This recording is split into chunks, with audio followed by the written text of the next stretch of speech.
So something we started doing with our I have 3 kids. Mm-hmm. So something we started doing with our 2 older kids is we actually give them a set sort of discretionary budget for the entire year.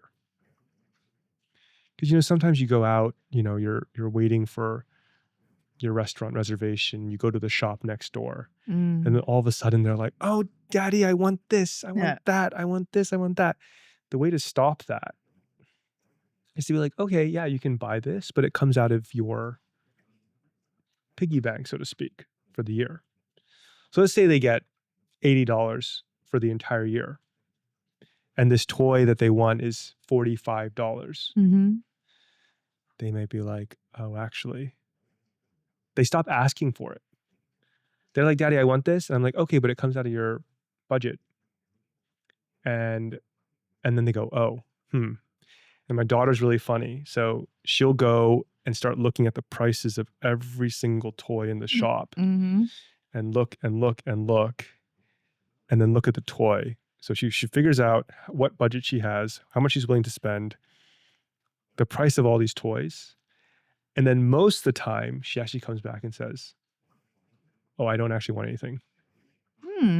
Interesting. And then she just walks out of the shop. So it goes from like whining and complaining to being analytical and trying to make a decision, and then being like, actually, this isn't worth it. I don't want this. And tell us, how old is she? She's turning 8 soon. Okay. That's the oldest child. That's the oldest. Our son is a bit different. So he's turned 6 now, just turned 6. And we'd be like, okay, it comes out of your budget.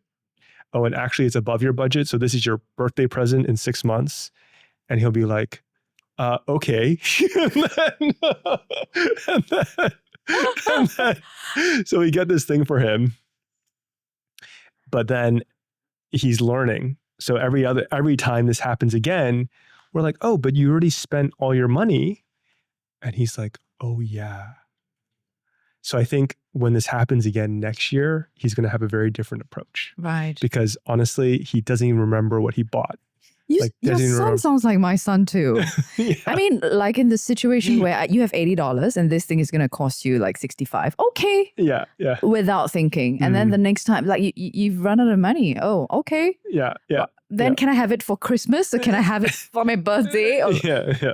It's like, so I think, but I like this idea because, we've all seen whining children in toy stores where they are, or wherever we are, and then they want something and then they keep whining and getting upset with it. And I think it's very effective also to sort of use that as a way to teach children about money. How else? I mean, we were talking about starting young, and so I think when they're a bit older, you start educating on investing. Because there's a very big difference between saving, investing, and speculating. And we are not taught this difference. And we're not taught financial science. We're taught science. We're not taught financial science. I didn't even know this term exists. And there is, basically a Nobel Prize goes out for it every year. So financial science. It oftentimes gets lumped with economics. Right. I don't know if it's really the way in which markets work. So financial science is how markets work. Is that what you mean? That's the way I would put it, because if that's the core of financial science. And then from there, it goes into behavioral financial science. It goes into, the efficient market hypothesis, how to invest in a evidence-based way, and so on and so forth. Like how to match, risk and the relationships between risk and return of different assets, and so on and so forth. So people are not taught financial science. And therefore, when it comes to investing, they forget some very, very simple rules about life. What are they? Okay, so I'll explain this. So it's very similar to my daughter roaming around the toy store. Okay. Imagine you went to the supermarket and there were 2 tubs of bananas. Okay. And one tub was the normal banana. And one tub was this organic, super crazy, super fruit banana from some amazing island somewhere, and was much more nutritious, much more everything. So the normal banana is $1 and the super banana is $5. And you buy the super banana because you're curious. You try it, you think it's amazing. Okay. Then you post about it on social media or whatever. And everyone's like, oh, got to get to this banana, got to go buy this banana. So they go to the supermarket, they line up. And the next day you go back to buy more bananas, and there's this long line of people waiting to buy the banana. And now the banana is $20. The other banana is still $1. Okay. And you're like, oh, I wouldn't buy that banana for $20. I'm going to go back and get the banana I didn't eat and try to sell it for $20. Okay. That's how the stock market works as well.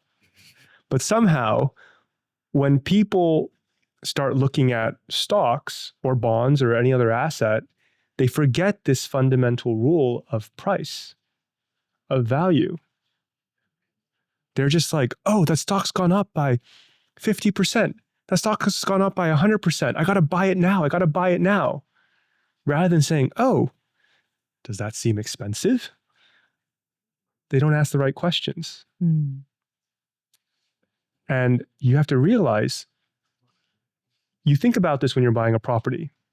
Oh, what's the net PSF? What's the neighborhood? What did my neighbor trade at?